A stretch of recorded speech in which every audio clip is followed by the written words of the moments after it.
be heading to the bar where Bryan McFaddent is standing by to join us for the first time this evening. Monday Night Football wraps up Week 15, Washington and Carolina in D.C. It's a tough night for Washington. The offense was able to muster just 15 points. They had trouble rushing the football. Jordan Reed got kicked out for punching a player in the helmet. And the defense had trouble bringing down Carolina ball carriers. BMAC, you look at this playoff picture as it currently stands right now. Washington is on the outside looking in the NFC. The Packers took their second and final wild card spot with the loss. Did they lose tonight, or did the loss tonight, basically end Washington's playoff chances? I mean, they have the Giants and the Bears. The Bears is the next ball game for the Washington Redskins. Winnable. So basically, you have at least 4 teams fighting for one wild card spot. Because I think the Giants are good.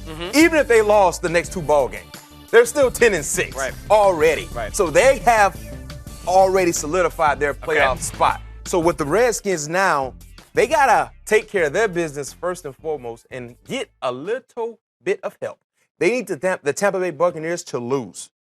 This week would be ideal for them against the New Orleans Saints. They need either Green Bay or Detroit to take a loss.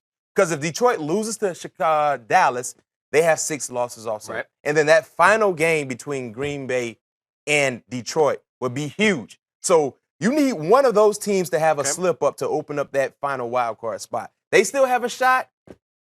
Win this week against Chicago, final week against the Giants, and see how everything works out. Okay, you've laid out the potential for Washington to stay in this thing, even though they are now on the outside looking in. If you pull out the money in your wallet right now and put it down on the table, would you say yes or no to Washington being in the NFC postseason? I say no. I take the field.